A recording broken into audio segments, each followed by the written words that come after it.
Online betting పెద్ద ఎత్తున యువకులు దీనికి బానిసలుగా మారి జీవితాలను నాశనం చేసుకుంటున్నారని, అప్పులతో ఆత్మహత్యలు చేసుకుంటున్నారని మాత్రమే అనుకున్నాం. కానీ ఈ బెట్టింగ్ రక్కసికి చిన్న పెద్ద తేడా లేదు. ఆడామగాన్న పట్టింపు అసలే లేదు.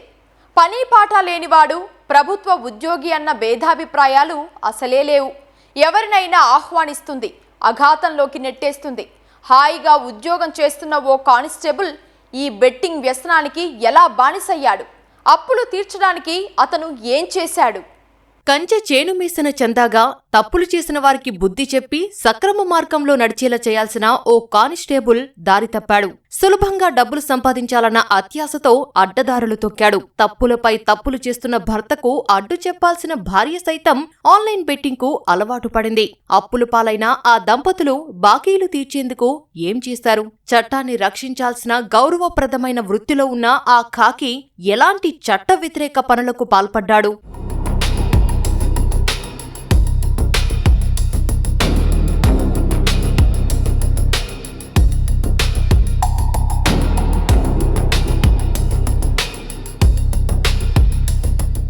సిద్దిపేట జిల్లా చిన్నకోడూరుకు చెందిన గౌటి ప్రవీణ్ కుమార్ కానిస్టేబుల్ గా పనిచేస్తున్నాడు. ప్రస్తుతం సిద్దిపేటలో సిసిఎస్ విభాగంలో విధులు నిర్వర్తిస్తున్నాడు. భార్యాబిడ్డలతో హాయిగా కాపురం సాగుతుండగా ప్రవీణ్ ఆన్లైన్ బెట్టింగ్ కు అలవాటు పడ్డాడు. భార్య అంటే భర్తలో సగభాగం అనుకుందో ఏమో గాని ప్రవీణ్ భార్య రజిత కూడా బెట్టింగ్ కు బానిసగా మారింది. ఇద్దరూ కలిసి 2 ఏళ్లలోనే దాదాపు 60 లక్షల రూపాయలు ఆన్లైన్ బెట్టింగ్ లో నష్టపోయారు. సుమారు 30 లక్షల రూపాయలు అప్పు చేశారు. వాటిని తీర్చేందుకు అక్రమ మార్గాన్ని ఎంచుకున్నారు.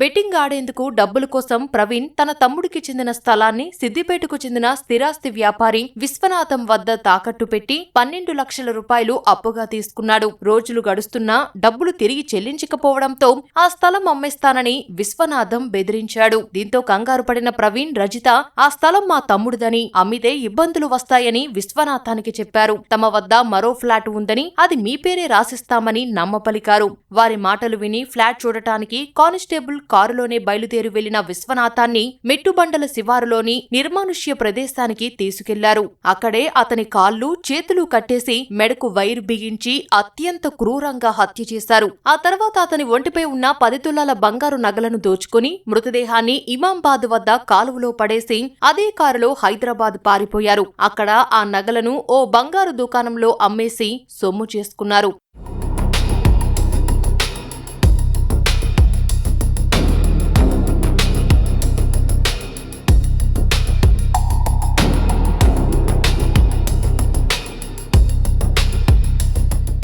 విశ్వనాథం కనిపించకపోయేసరికి కుటుంబ సభ్యులు పోలీసులకు ఫిర్యాదు చేశారు. సీసీ కెమెరా ఫుటేజీ ఆధారంగా దర్యాప్తు ప్రారంభించిన పోలీసులు సాంకేతిక పరిజ్ఞానం సాయంతో మృతదేహంతో పాటు నిందితులను గుర్తించి అరెస్టు చేశారు.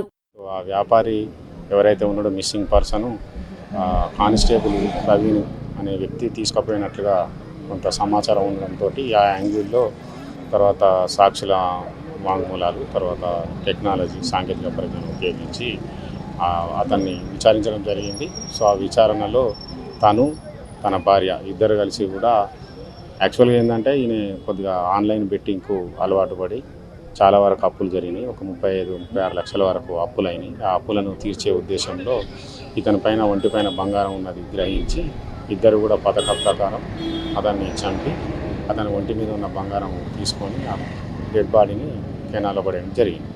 సో ఏదైతే దొంగిలించిన బంగారం కూడా హైదరాబాద్లో డిస్పోజ్ చేయడం జరిగింది. అది కూడా రికవరీ చేసాం.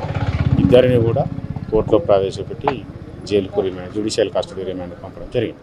నమ్మి అప్పిచ్చినందుకు తన భర్తనే బలి తీసుకున్నారని విశ్వనాథం భార్య కన్నీరు పెట్టుకుంది. పోలీస్ వృత్తిలో ఉండి ప్రవీణ్ నేరానికి పాల్పడ్డాడని దంపతులిద్దరిని ఎట్టి పరిస్థితుల్లో వదిలిపెట్టొద్దని కోరింది. ఆ ప్రవీణ్ మా సార్ దగ్గరికి వెళ్ళి వేరే వాళ్ళ దగ్గర డబ్బులు తీసుకున్నారు. వాళ్ళు టైట్ చేశారు డబ్బుల గురించి. మా సార్ కూడా టైట్ చేశాడు. సరే వేరే దగ్గర ఫ్లాట్ ఉంది చిన్నకోడూరు దగ్గర, చూపిస్తారా అని చెప్పి తీసుకెళ్లి దానిలో ఎక్కించుకున్నాడు. గుడి ఎల్లమ్మ గుడి దగ్గర ఎక్కించుకున్నాడు. ఆ తర్వాత మెట్టుబండ దగ్గరికి వెళ్ళాడంట.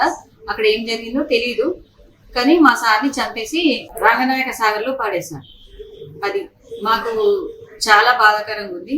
మాకు ఎలాంటి విధి లేకుండా అయిపోయింది. మాకు మాత్రం గవర్నమెంట్ ఏదైనా మాకు సహాయం చేయగలరు. ఆన్లైన్ బెట్టింగ్ తో అప్పులు పాలైన ప్రవీణ్ భార్యతో కలిసి నేరాల బాట పట్టాడు. విశ్వనాథం హత్యకు ముందు తమ ఇంటి సమీపంలో ఉన్న వృద్ధురాలు నరసవ్వను ఆస్పత్రికి తీసుకెళ్తామని కారులో ఎక్కించుకున్న దంపతులు ఆమెను ఏమార్చి మెడలో ఉన్న పుస్తెల తాడు దొంగలించారు. దాన్ని హైదరాబాదులో విక్రయించగా వచ్చిన 4,80,000 రూపాయలను సైతం బెట్టింగ్ లో పెట్టి పోగొట్టుకున్నారు.